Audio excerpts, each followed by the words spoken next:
recorded.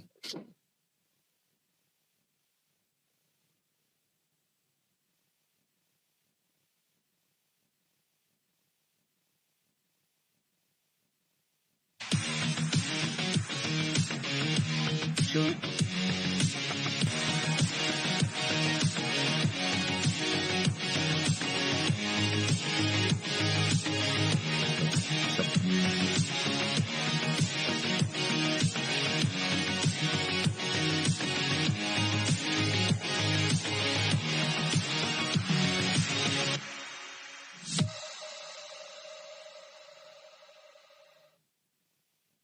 Good evening, everybody, and welcome to Upon Further Review, the weekly podcast focused on the SAC and Greater Northeast Indiana region for high school football each and every Wednesday night here at 7 o'clock on YouTube, our Facebook page, our Twitter/X page, and also anywhere on demand where you pull up your audio version of podcasts. I'm Eric Dudkevich alongside the coach Shannon Griffith. Coach, great to be with you for week 2. Boy, was it a busy week 1 week under our belt, and now we look forward to week 2. A lot to talk about tonight here on Upon Further Review. Yeah, it was quite busy Friday night around the region, and that's to be expected with all the out-of-conference games and such, but we saw a lot of really good games throughout the region when you really sit and look at it. There are a lot of big games for some teams that maybe in the past hasn't, gone so well for them. Were they able to get off on the right foot? Some tough losses in overtime for one team, and another team in Snider that played Warren Central pretty tough, but unfortunately they weren't able to score. So it was kind of a mixed bag of things, tough ball games. I mean, the Luers, Luers and Leo game was quite the game. It turned out to be. It sounded like Brock Scott had a tremendous night in his pursuit of his senior season and dominated in his fashion. As you like to call him, Hurricane Brock. I think that came to fruition on Friday night. But again, Leo is as good as they are projected to be. You got to tip your hat to Luers for a game that, could have got away from them. And they stayed in there and fought and gave their best, shot on Friday night. Yeah, I think definitely a lot of great games in the area, no doubt. I think that one was kind of circled for a lot of people just by virtue of it being state champion Bishop Luers from Class 2A, now in Class 3A. You had the semi-state appearance from Leo a year ago, all the players all over the field for the Lions squad, but also 2 teams from our area playing each other outside of conference in that week 1 game, because a lot of Indianapolis versus Fort Wayne games. We talked about it on the PSM pregame show about, having an Indianapolis versus Fort Wayne jamboree at the start of each year, but because there was so many of those matchups. But ultimately Leo gets that big win at Luers Field at 20-17, a close one there, and a big night for Brock Schott, 4 sacks for him, or tackles for loss. I've seen him worded both ways, so I think at the very least it was a tackle or loss. Some of them were sacks for sure. And part of it too, Coach, we talked about it too. New guys on both sides of those teams, and for Leo, new quarterback Grayson Esquera, the big 42-yard touchdown pass. I mean, he went a lot of that game. I think 14 consecutive incomplete passes before that. Yeah, that kind of proved to be the difference maker. But a lot of good play week 1 from across the area with Leo and Luers, and of course Hamilton Southeastern Carroll, the game we were at for the 1380, the fan game of the week. Wow, Hamilton Southeastern, what a first half for them to really pull away early on and knocking off Carroll there in our game of the week. Looking at that stat line there, where was it? AZ Wallace, the talented running back for Hamilton Southeastern, 112 yards, 4 rushing touchdowns, all in the first half. Just way too much for the Carroll Chargers last Friday night. Yeah, the run game for Hamilton Southeastern really hurt Carroll defense. They were, I would guess, maybe on the efficient downs of first and second, they were probably on the averaging at least 6 yards on first down. And Luers, when they needed to get off the field in that first half, they couldn't. I mean, I don't think Hamilton Southeastern missed a conversion down on third down in the first half. I mean, I think they were perfect the entire first half. And then you talked about Wallace, the running back, and they had, the quarterback, Weston, who had a pretty decent night throwing the football when he needed to. They use him very effectively in what he can do. And they just were too big up front for Carroll's offensive line. And it showed on the field Friday night against Hamilton Southeastern. Offensively for Carroll, just a struggle in the first half. I mean, they just were not in sync. Part of that was, they weren't able to put drives together, which hurt their defense, and the defense wasn't getting enough, stops to get the ball back into Jimmy Sullivan's hands. Second half, they played better. And you really saw what Jimmy Sullivan can do when he has opportunity and they're in rhythm as an offense, because he had a way better second half than he did first half, running and throwing for that matter. I think Starks is a really good player. The problem with Starks is like Wallace and I can't remember the other running back there at Southeastern, but both those kids were 5'11", 6 foot, pushing 200 pounds. And they were, just rocks into the line of scrimmage, where Starks is more of a scat back, and he's not overly big, so if those holes aren't there, it's very hard for him to get through and get positive yardage. So the big play where Green had a 71-yard touch or 70-yard run was Hamilton Southeastern overcommitted, and he kind of bounced out of the pack and got that big 71-yard run, and that was really it. And the two costly fumbles on the special team kickoffs that Carroll had, very uncharacteristic. Hamilton Southeastern's kickoff coverage was phenomenal. They pinned them at least 5 times inside the 20, down 15. And then those 2 fumbles that led to 14 points, when you look at it, that's the difference in that ball. That ultimately becomes the difference in that ball game. So you can see the issues that can present itself there with special teams and how they can impact you and work for you in some ways. But last Friday night, it just wasn't Carroll's night, and Hamilton Southeastern's a really good team. Yeah. Hamilton Southeastern rolls past Carroll 45-21. We talked about AZ Wallace, the running back for the Royals. As a team, Hamilton Southeastern gets 400 yards of offense and 30 first downs. So not only are they grinding yards, but keeping Carroll off of the field. Because at the end of the day, I mean, from the offensive side of things, Coach, Carroll wasn't turning the ball over. The turnovers came in the special teams era, but they just, when you're not out there as much, and they're grinding up clock, grinding up first downs, grinding up yardage, and then finding the end zone, it becomes a long night for the Chargers. Yeah, and then that's when you've got to pounce on the opportunities that you have in that first half. And they just, they were trying to find a rhythm that wasn't there. And when you're not in rhythm as an offense, it's very hard to find the play that's going to be the play that gets you out of there. Second half was kind of what Jimmy did by exploiting their box and him running the ball on quarterback runs and stuff. So, they'll learn from it. They got a tough one this week down at Center Grove. I mean, that's a back-to-back games that they're in the meat grinder.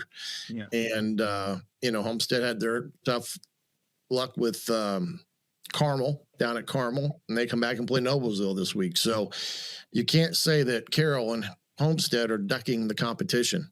Yeah, absolutely. So Carmel rolls away with a 34-10 win over Homestead.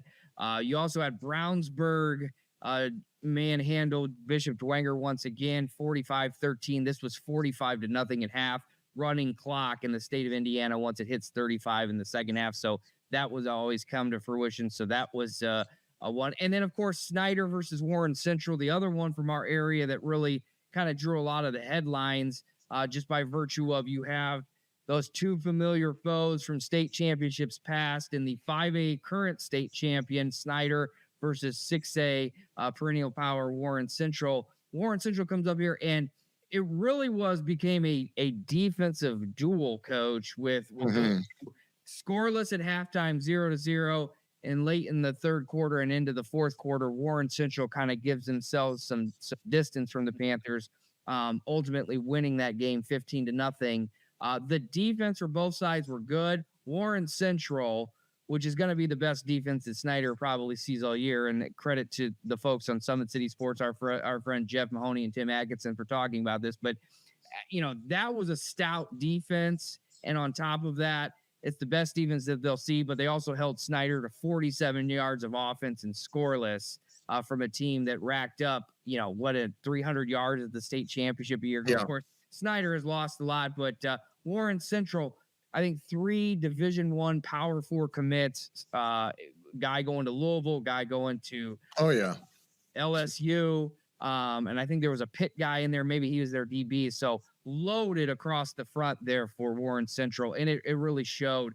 Not a bad game by any means for Snider. It was just one of those 2 or 3 plays that kind of made the difference in a barn burner 15-0 game between Snider and Warren Central out at Wayne. Last Friday night. Well, the biggest thing there, Snider's breaking in a new quarterback. That that was pretty evident by their offensive performance a little bit, and that we knew it was going to be tough sledding against the Warren Central team for Snider, who lost a lot of offensive firepower. Yeah, well, absolutely. A lot of some of the other games, I'll pull this up here, of some breakout performances from week 1. Northrop gets the big win over New Haven. Quarterback David Callison throws for 286 yards and ties a school record, 5 touchdowns. We're going to be talking to him a little bit later on in the show here momentarily. Wayne ekes out an overtime win at Crispus Attucks down in Indianapolis. We also had Northside with a huge night for them. Tristan Newsom, 337 yards of total offense and 4 TDs. His running back cohort, Caleb Kingley, 211 rush yards. So a lot of offense from Northside, coach, on Friday night. We talked about that. And DeKalb, a big win over Angola. East Noble gets on the winning track in their first game with their new coach, Alex Stewart. And Heritage, with their new head coach, Jeremy Hullinger, gets a big win, 46-7 over Belmont, a 46-0 game at halftime. And then Bluffton quarterback Axton Best, which is going to be one of the best names we have all season here. I really like that name, Axton Best. 3 touchdowns in their win over Blackhawk Christian. And we mentioned Brock Shot as well. So plenty of breakout performances from week 1, just to kind of encapsulate what happened. Kamar Nelson, absolute beast on both sides of the ball, coach. 27 tackles on defense, plus 2 rushing touchdowns on offense. I mean, wow. I mean, we talked about Wayne's playmakers. Can they put it all together? They put it all together on Friday night and went down to Indianapolis and beat Crispus Attucks in an overtime game that really took throwing the entire kitchen sink at Attucks, and that's exactly what they did with some 2-point conversions and going to overtime and relying on your best players to make the best plays of the night. Well, they did what they needed to do to come out with a win on the road down in Indy. We'll see what they got coming up this week back at home. And but you got to give them credit for getting an overtime win on the road down in Indy. It's not an easy task, especially no matter who you play. Yeah, absolutely. So mixed bag of results for the Northeast Indiana area over the weekend as far as some of the out of conference, out of area games. But like we mentioned, Coach, I think one of the big nights was Northrop getting their win over New Haven out at Spuller Stadium. And one of the top dynamic players from week one has to be David Callison, the quarterback for the Bruins. And we're delighted now to be joined by him here on Upon Further Review tonight. David, how are you? Thanks for joining us tonight. I'm good. How about you? Good to be with you. Thanks for joining us. Well, first of all, you just heard your stat line, 286 yards, 5 touchdowns, a big win for Northrop in week one. Just talk about what your team was able to do and really the night that you had that gave you guys that win. How special was Friday night and what you guys were able to accomplish over New Haven? I mean, it was special. We were excited, but we kind of expected more from our offensive game plan. Second half, we came out slow, but if we can keep what we did first half for the rest of the season, we'll be happy. Sure. This season for you, I mean, it's been tough sledding for Northrop. It's been tough sledding for a number of years for Northrop. Talk about the summer, the work that you guys put in. You guys got some playmakers in the wide receiver core with the Goliford brothers, and you add Jamari Brown in from Chicago. What has the offseason been like for this Northrop team as you get ready for this campaign? It was really just coming together and building chemistry with everyone. And we lost a big senior leader in Jelante Hinton. And people really stepped up defensively as Marcus Logan, my son Cole, and Jack Freistraffer. And then offensively, both O-linemen, DeCorian Pittman and Mason Widmer. Our senior leadership really just stepped up.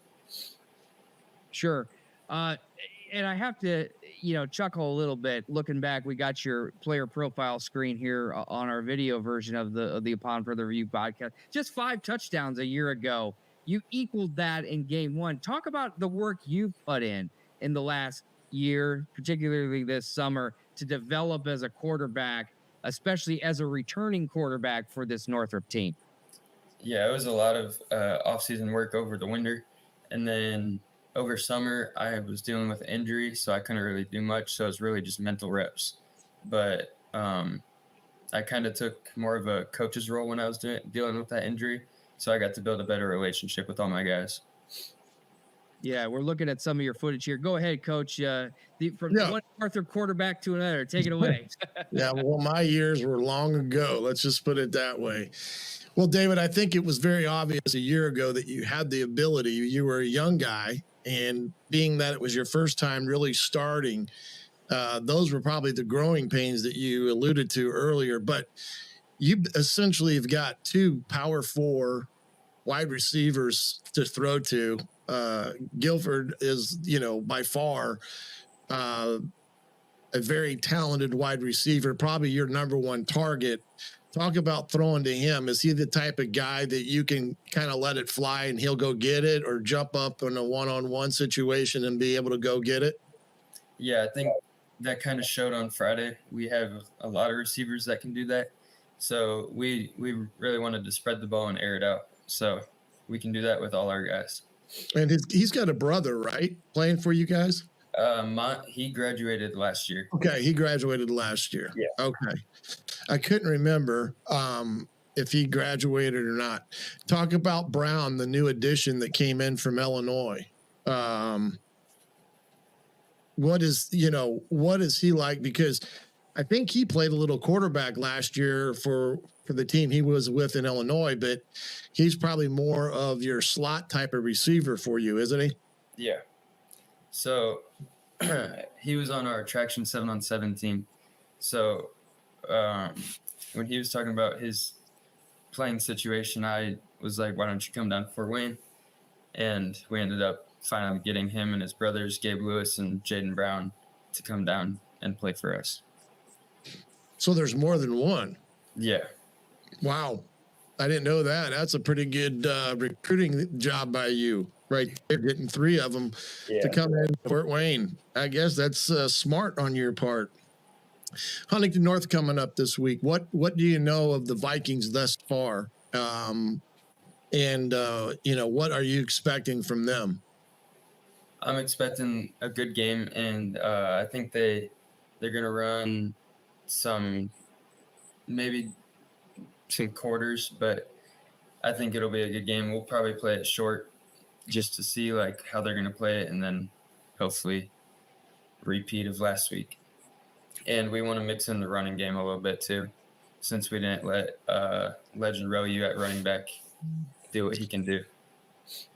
Yeah, back in the old days, back when I was quarterbacking, traditionally Huntington North was our second game of the year.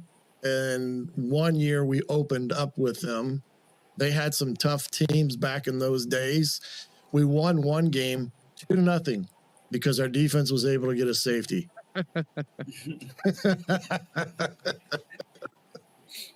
We won't expect the same scores, that same score on Friday night. David, just real quick before we let you go, the Northrop program, just talk about that. Quentin Bowen, head coach now, I think year 3.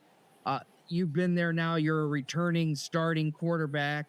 Just that program as a whole developing and where that program wants to go. Just talk to me what that looks like, especially for someone like you that is back, a junior on this team that has gotten a couple of years under the belt and is working with that system.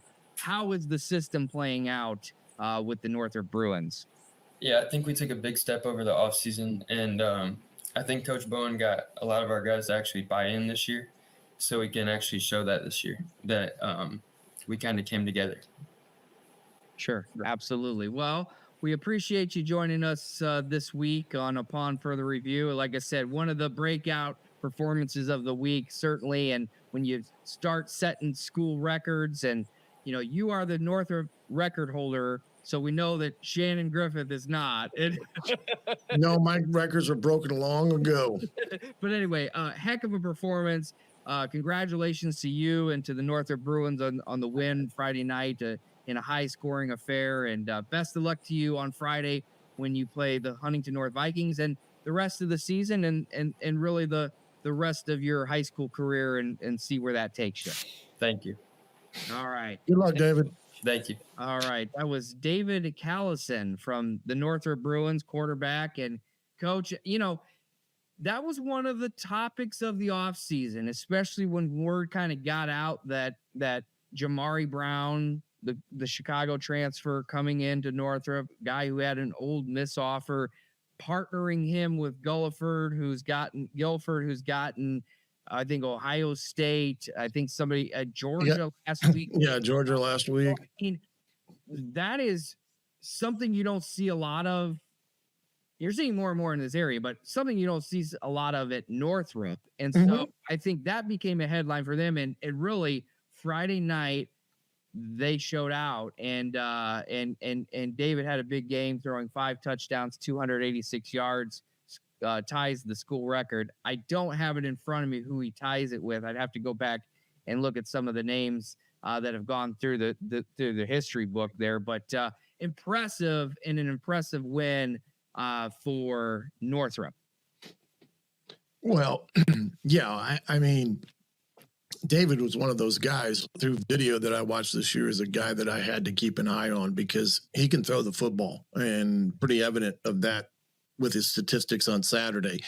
His problem last year, as you alluded to, is he threw more interceptions than he did touchdowns. So, what he did Friday, right there tells you that he's put a lot of work in, and that's what's made these kids better at Northrop. They got involved with traction out there with Dre Muhammad and crew, and they've put in more work, extra work, and the quarterbacks get a live target to throw to each and every week. And it's just not David. It's, a lot of the area quarterbacks, but you can tell that they've worked on their craft. And, now it's good to see Northrop in a position that maybe now they can go on and get themselves on a little bit of a winning streak here. If they can go handle things against Huntington North Friday night. And, that can just snowball. It's like we've said it before. I mean, it can snowball either way. You start winning and it just kind of adds up. or the flip side can happen as easy as well. So, but I'd look for them offensively to be a pretty good power. I think their defense probably needs some work because they did give up quite a bit, and you can't always, they can't always get in shootouts. That's the thing that they're going to have to, work on, is trying to find a defense that can play and, complement the offense and vice versa. Yeah, absolutely. And David touched on it, the graduation of Jelante Hinton, a great the leader for that team. But, that's going to be the quest for Northrop, is to find some defenses. 48 points. So they have Huntington North on Friday, and then it's at Luers versus Homestead at home, Northside at home, at Dwenger, then Snider, then Carroll, then South. So, it's a good place to start, but there's a lot in front of them, and that's just the nature of the beast, being in the A division, being the bigger school, and being in the SAC. So best of luck to them the rest of the way. It was fun to talk to David tonight, and a quick shout out to Gabe Lewis, another wide receiver who caught, I think, 2 touchdowns of the 5 on Friday night. So another name that you're not going to hear a lot, doesn't have the big offers, but he needs to be thrown out there because he had a monster game in helping the Bruins to that big win. So congrats to them. So that's a big game on Friday night. And just some crazy things that happen, and just to shootout games, and the game that I think we talked about on the pregame show on Friday was the game that Northside had up against Northridge, a team that a year ago beat them handedly, and it kind of started a downward spiral or snowball effect for them after that first game. But it was good to see that they've got a quarterback in Tristan Newsome, and he had a sensational night because you got Jamari Pearson and some other kids out there that they can really get the ball to. New defensive coordinator, because the old one went to Southwood. He took the job at Southwood. So it was good for them to get off on a good start against Northridge. And if I'm not mistaken, that was at Northridge. Yeah. And that's not an easy place to go play now. I mean, that's a tough place to go play. So it was good to see Northside get out to a good start, get a good win on the road, and 32-20, and it looked like they played both sides of the ball pretty good. Yeah, absolutely. Northridge, one of those teams, 9-3 a year ago, 8-5, 10-5, 6-3, just going back the last several years. Chad Epley now in his fourth season, I should say. So a really good program there at Northridge, and just not only staying consistent and being on the winning side, but adding to it each year. So to go on the road there, especially, and last year Northside lost to Northridge at home. So now Northside comes home on Friday night, and the new turf at Chamber Field. They'll be there hosting Indianapolis Lawrence North. So that will be a fun game. I know that will be one of the top games in the area as well. So should be a fun one out there. But yeah, with Northside, again, Newsome, 205 yards of rushing and 2 touchdowns. I'm sorry, let me rephrase that. 12 for 16 for 205 yards passing and 2 touchdowns, 132 rush yards. So that's a total of 337 yards and 4 touchdowns. And you, like I mentioned at the top of the show, you had Caleb Kingley in there, their running back, another 211 yards on the ground and a touchdown. I mean, wow. I mean, that's over 500 yards. Yeah. 550-ish yards almost.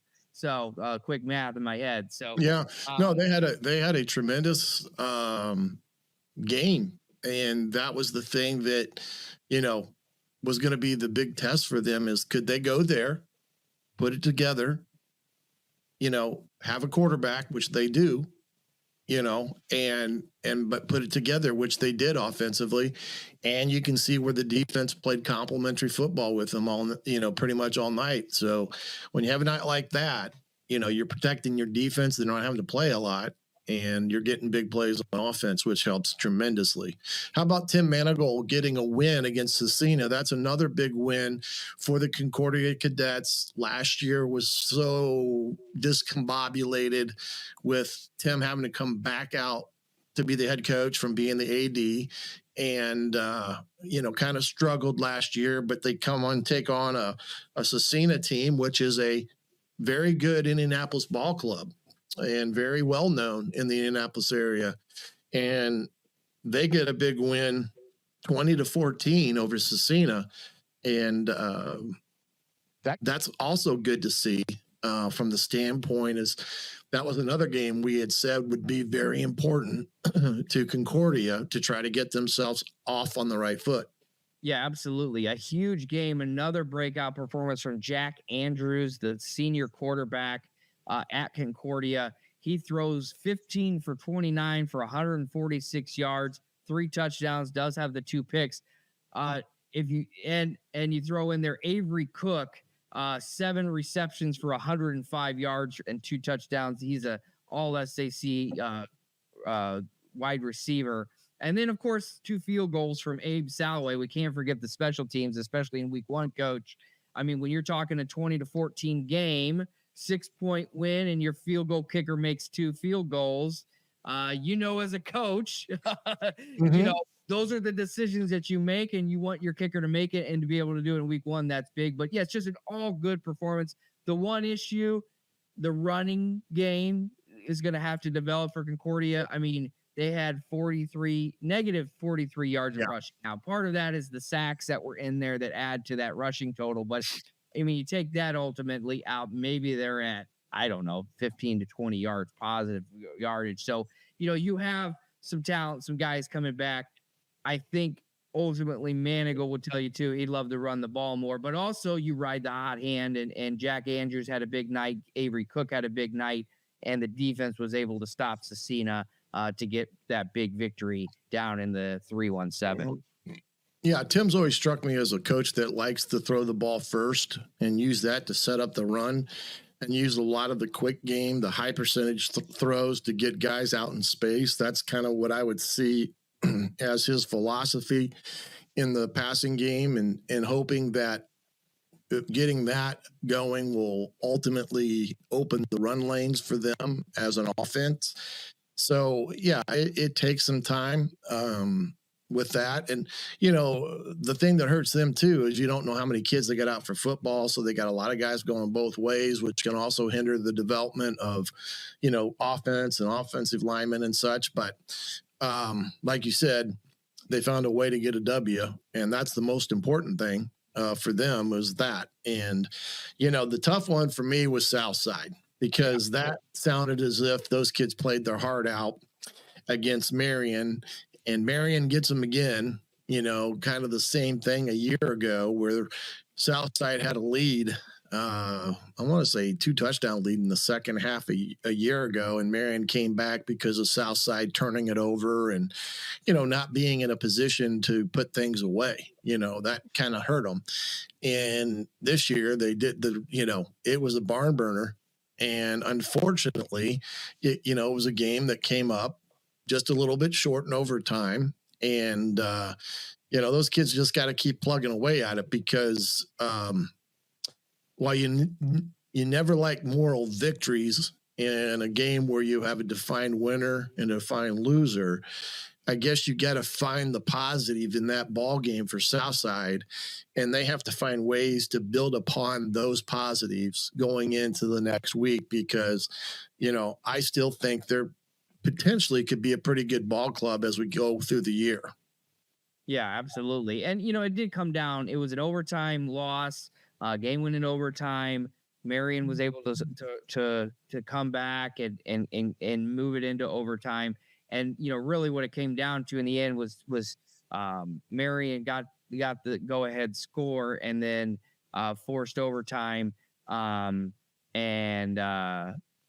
then Marion Yeah, and Marion scored. Southside gets the ball, and I think second play from scrimmage in overtime, the defensive end comes in, and there's kind of that the ball comes loose, and whether it was a forward pass or a fumble, it was a fumble on the field. Marion recovered, end of the game. In high school football, you don't have the luxury so much of replay, so it basically stands as called on the field. Which, looking at, I saw, like there again, some of the video that's out there. It could have gone either way. We have the benefit of looking at the replay. It probably was the fumble aspect of it where the ball was jarred loose before the arm. Mm-hmm. But when you're that far away and it's a bang bang play, I mean, referees have to make bang bang decisions, and that was the one that they did. And unfortunately for Southside, it was the losing end. But a good effort. And like I said, those guys will continue to fight.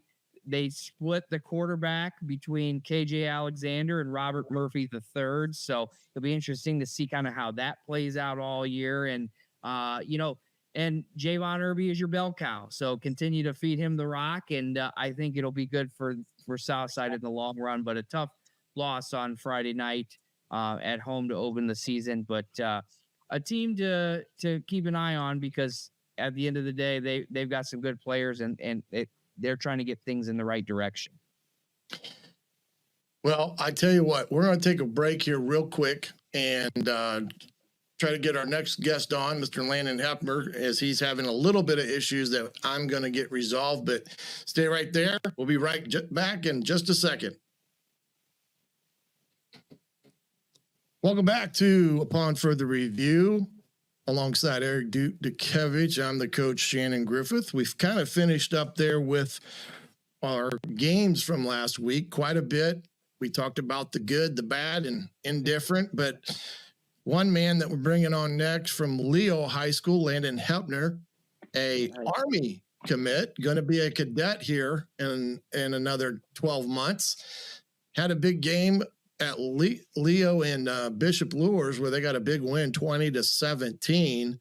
Landin, appreciate you joining us here this evening. How you doing, buddy? I'm doing good. Thank you guys for having me on. Well, tell me about your game on Friday night. I know we like to call him Hurricane Brock struck for his normal four dingers of sacks and such. But tell us a little bit about your game on Friday night. Yeah, I mean, the whole thing, it was a weird situation. That was my first time playing at Luers, and obviously that has a lot of tradition there at that stadium, but it was definitely fun. Getting back out there, my first game of my senior year, it's definitely a fun experience. It came out a little shaky. We weren't executing great, but, we kind of scrapped it out to the end. We ended up pulling it out, so it was fun. What did you think about Luers Field and some of the nostalgia that goes with that old field and kind of the locker room situation and, all the things that, Luers gives you as a football team? Yeah. So, I mean, it's definitely a different experience from, all the other schools that we play at now. And obviously having to walk to locker rooms and stuff like that. And, the grass is still pretty nice though for how old it is. I'll give it that. But, just kind of knowing the history behind Luers and, how many years that field's been there and everything, and school itself. It's a great tradition that they have going on there. And it's always great to play a team like that. Yeah. We've talked about the tradition there for a number of years, especially with the dads and their investment in the senior year of the senior kids and preparing the fields for play on Friday night. And, it's odd to think that you guys don't play on natural grass anymore. It's most of the surfaces that everybody plays on now is artificial in nature. And we're all talking about a grass field, but they do take a lot of pride in that situation there at Luers, and, who perhaps someday they'll be able to do what everyone else is doing. Well, let's talk about kind of your summer that led into this year. I know you were busy, and were you a part of any of the 7-on-7 leagues that was going on this summer, like through Traction and all that?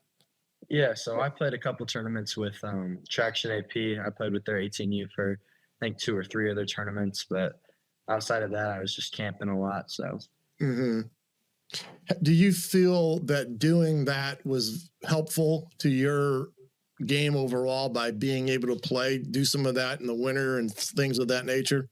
for sure, I feel like in my opinion, I feel like 7-on-7 is very beneficial, especially as a secondary player. I feel like getting looks from these receivers, in open space just really helps me as a DB, helps me read things better, helps me react to the ball quicker. I mean, obviously everything in 7-on-7 is just quick and straight to the point. So definitely helps with a lot of my reads and stuff. We're watching some clips here of last year. That clip there specifically, we actually had you game against Bishop Dwenger, got called back on that about 98-yard INT. Yeah. Of course, here you're going against Mylan Graham, the Ohio State commit, who's now at Ohio State. What are you looking to play at the next level with Army, or have they given you any indication what position they're looking for you at? Yeah, so Coach Verpale, he gave me a phone call after they offered me, and he kind of walked me through everything. And we took a visit out there, and he made it more clear.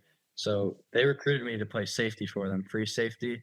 Mm-hmm. But Coach Verpale also said that he can see me anywhere else in the secondary, that corner position, which is obviously where I've played all my years at Leo so far. And then they also said possibly nickel back. So might go fill in that nickel position and kind of play that walk down safety. So. Sure. Landin Hoeppner joining us here on Upon for the Review. What has the recruiting process been like for you? I mean, obviously you committed to, I guess maybe start there.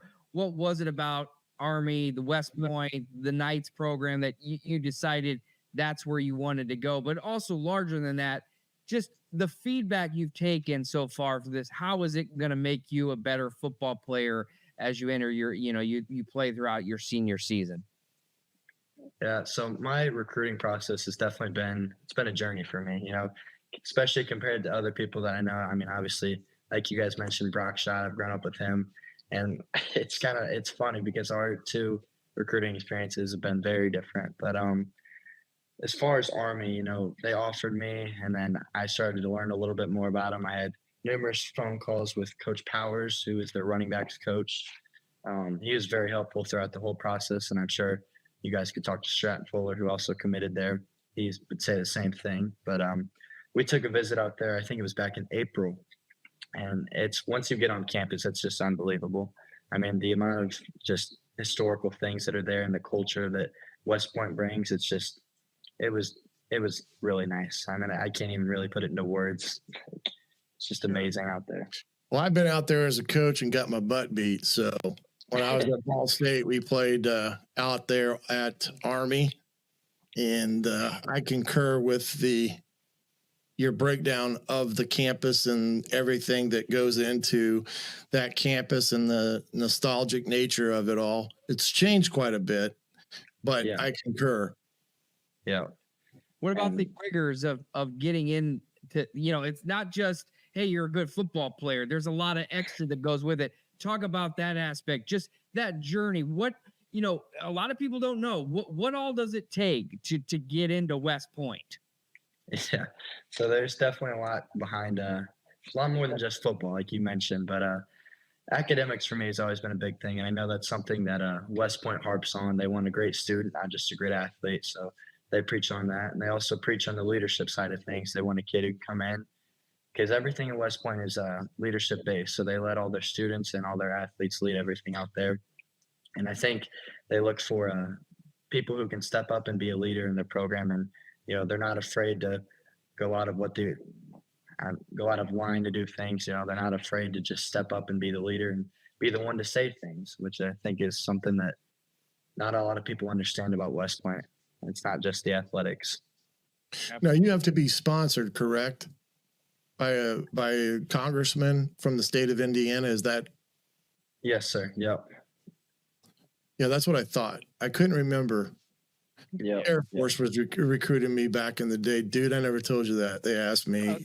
I said, no, thank you. I was like, no, thank you. Recommendations come from, the congressional delegation. And, right. And that's a big part of it. And like I said, it is I've known people who have gone through West Point, not necessarily play football, but it's certainly, and all the service academies certainly an arduous process. And so military in your future then too, that aspect of it. I mean, just talk a little bit about that and serving the United States and what that will entail ultimately on the other side of it.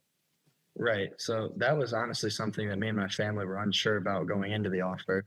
We weren't really familiar with the whole offer, and so we made phone calls, like I said, with Coach Powers, and he explained to us that you go through your undergrad and then you're required to serve a commitment, right? So that your service. But for me, I want to become a surgeon, so me going to med school will actually count as service years for me. So I'll go through med school and then residency and everything. But for every year I go to med school, I owe them 2 years back. But it's really confusing because as I'm in med school, it counts as service years. So I really only owe them like 5 or 6 years after that, which is just the normal commitment. So you're not really stuck.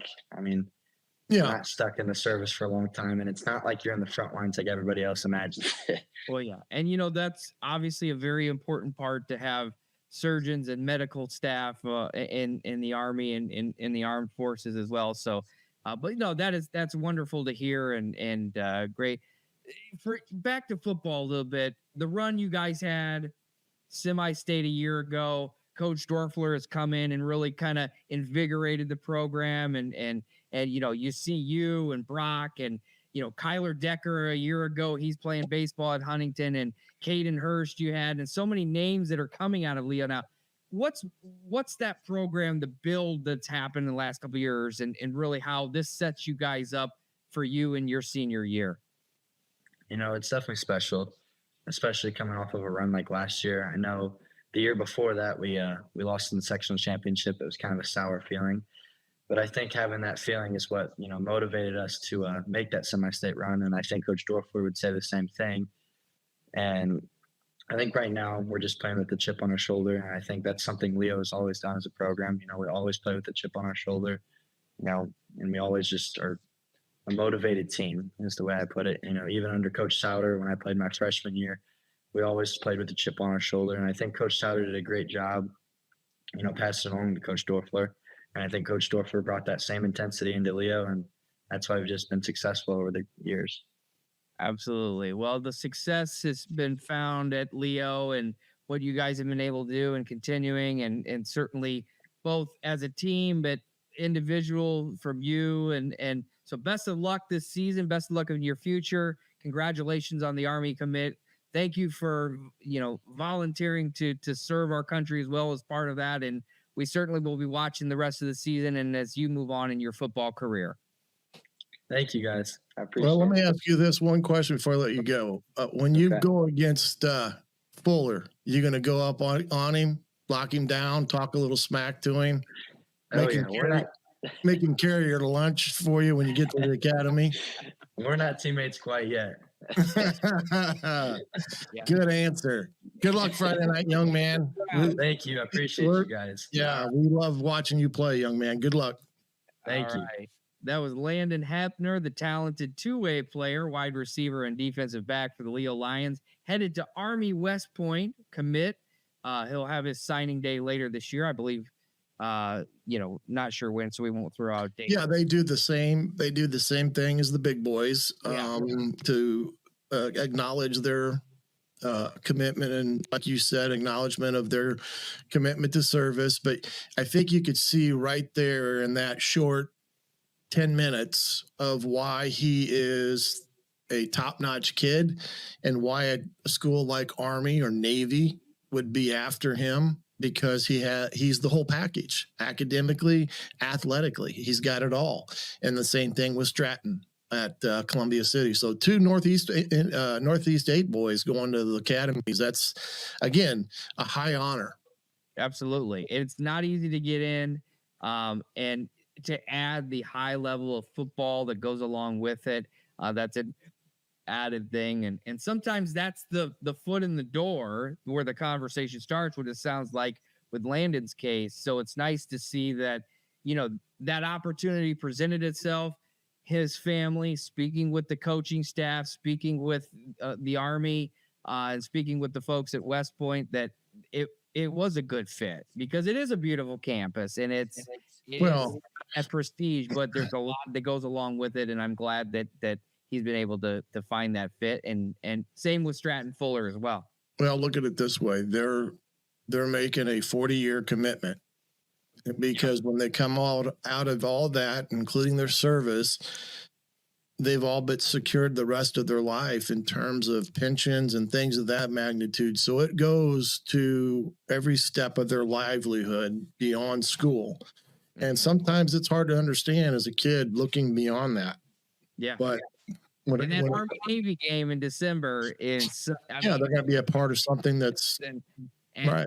That's cool, because when you flip it on or listen to it on the radio or whatever have you, in the years to come, you're going to flip it on and see guys like Landin Hoeppner out there, guys like Fuller. And that's the cool part. That's the outside. And then, of course, their careers end at the football level someday, and they have the military aspect. So we'll have to have Stratton on later in the year to kind of see how his his recruiting process went. But yeah, I mean, that's cool. We hear about Ohio State and Georgia and Alabama. The service academies do their own thing in their own way, and that's very special too. And we certainly are cool to see that. And we appreciate Landin joining us tonight on Upon Further Review. So, well, Coach, with that, I think we'll go ahead and look at next week's games. Because we're still out of conference, we have a big slate, as you can see there on the screen. Several games, all out of conference. Schools going down to the Indy area. Teams from Cincinnati coming. You could see them all. I mean, there's a lot going on, but I think top of the list, and we'll just kind of talk about some of these. First, East Noble at Snider, Coach. That's going to be the 1380 game of the week. We'll be out there at Spuller Stadium. Snider took it on the chin a little bit last week in that 15-0 loss to Warren Central. Now they welcome East Noble, who got that big 42-7 win in Alex Stewart's first game. This should be a fun one to see. Again, second year of this matchup being played out. Snider won it a year ago. Well, they're two similar teams that both like to run the football and then use the play action pass to set things up. And that's kind of what East Noble was able to do Friday night against Bremen. So that was a good win for them. But this one, it could be a darn good ball game, just because of the youthfulness of Snider and East Noble under new coach Stewart. Yeah, Snider held scoreless for the first time since 2018 last Friday night. Now they move in. They will beat Warren Central, they beat Warren Central last year, but East Noble last year 45-28. So that one will be again out at Spuller Stadium. Another one for Dwenger, another tough opponent in that brutal schedule. Cincinnati Moeller, not only one of the best teams in Ohio and in the Midwest, but nationwide, one of the top teams comes in. This is going to be a tall task for the Saints, but part of the deal of having those first 2 weeks been, Coach.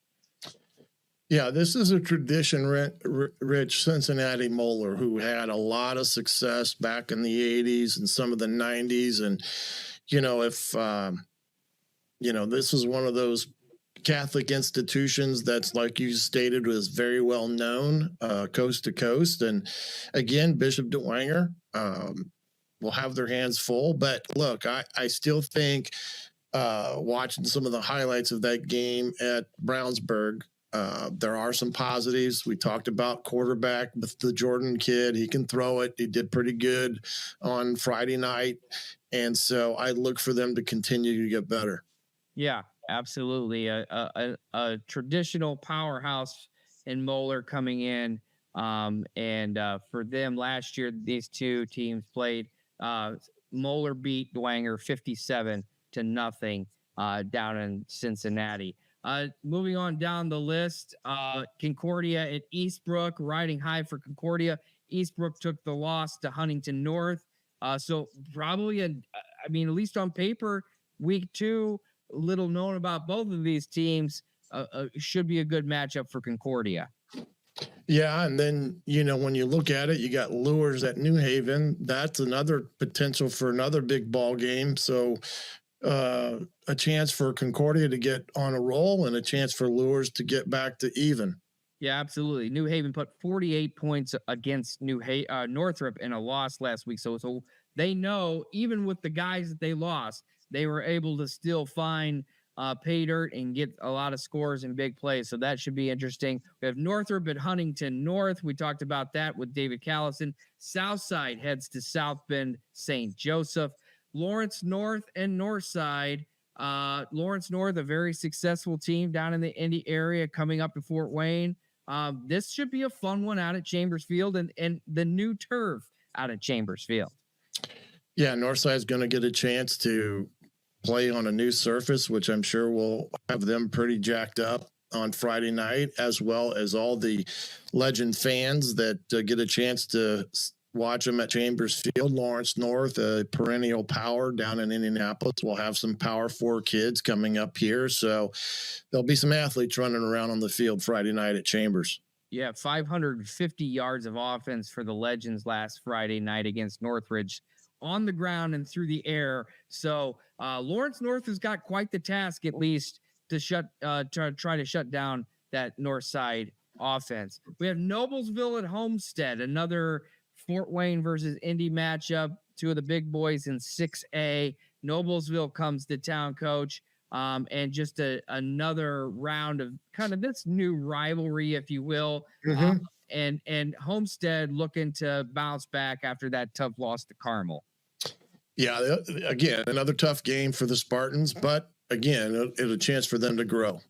Yeah, they lost to Noblesville 42-0 a year ago. South Bend Riley comes to Wayne in Fort Wayne. So Wayne will be playing their host city. Columbia City travels to Plymouth. Delta comes to Norwell. Garrett at DeKalb, the battle of DeKalb County. Now this one, there's from the non-SAC games this week. I find this one to be the most intriguing, the biggest game, however you want to word it. You have Krista Pugh and that Red Hot Railroaders who get to a sectional championship a year ago, followed up with a big win over Adams Central. We probably should have mentioned that earlier in the show. That was a huge win for Garrett, 20-7 over Adams Central. DeKalb putting it all together a week ago against Angola. Now these two teams match up for the bragging rights in DeKalb County. Yep, Coach Depew got a big win, like we said, against Adams Central. That's no slouch of a win. And DeKalb, again, that's the team we also had to be on the lookout. And this is going to be a big game up there in DeKalb County this week. Yeah, Caden Hinkle, 202 yards and 2 touchdowns a week ago at Angola. South Adams at Belmont, a big battle in Adams County there. I think South Adams takes care of business. Belmont still trying to find their footing a little bit. Bluffton at Manchester. Bluffton with the big win over Blackhawk Christian a week ago. I think they take care of business at Manchester on the road as well. East Side and Adams Central. This has become one of the premier games in the last couple of years. Even before kind of this new schedule with the SAC, this was kind of the game of the week, so to speak, in a lot of ways. This is still an intriguing one. East Side, they come back and knock off Woodland, have a strong second half. Adams Central, not used to losing, not used to only scoring 7 points in a game. How do they respond after their first regular season loss in 3 years? Well, it shows that they're human and they've got a chink in the armor and there's blood in the water. So there's going to be a lot of teams now that are going to want their shot at Adams Central. Sure. We have an NACC matchup, Heritage at Fairfield. Heritage gets the big win, 46-7 over Belmont. Fairfield, by the way, 515 rushing yards against Goshen. So these two in a 55-17 win. So a lot of points, a lot of yards, a lot of touchdowns last week. Blake Metzger, 250 yards for Fairfield, with 3 touchdowns. For Heritage, it starts there, but they also have this Brecken Moran, who also ran over for 100 yards as well. Adding on, we have Woodland at Central Noble. We also have Lakeland at Churubusco in an NECC game. Lakeland, the Lake Show, they get a good win a week ago. Busco struggled against Columbia City. West Noble at Wabaunsee, the battle for the U.S. No, that's the different game. But the battle for the W, I think, is that game. West Noble looked really good against Central Noble last week. Seth Pruitt with a strong showing. And Blackhawk Christian hosts Taylor out of Kokomo. So a full slate of games next week. Like we mentioned, Coach, we're going to be out at Spuller Stadium. Get the right slide here. There we go. For our 1380 game of the week on 1380 The Fan, 100.9 FM. East Noble at the Snider Panthers, 7 o'clock on Friday at Spuller Stadium.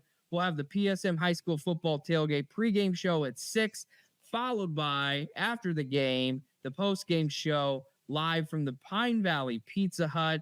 I think they say 7 hours of coverage now, Coach. We were part of it week 1. We moved to week 2. Boy, oh boy, there's a lot of games. That means a lot of research the next couple of days, but it should be another exciting Friday night.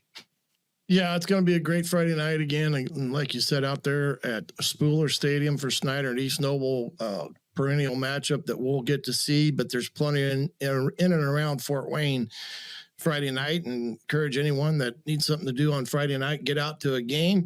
Remember to always like, comment, subscribe on our YouTube channel. You can find us on X, Facebook, Instagram, as well as YouTube. And remember, 6 o'clock, what we said there, Friday night, PSM's pregame show. And every Wednesday, right here at 7 p.m., we'll be live on Meta and X and YouTube, you name it, we're on it. But for now, you can also find us on Spotify and Apple Podcasts. And if you have a chance, leave a comment as well as subscribe on those platforms. But for now, alongside Eric Dukevich, I'm the coach, Shannon Griffith. So long, everybody. Have a good Friday night.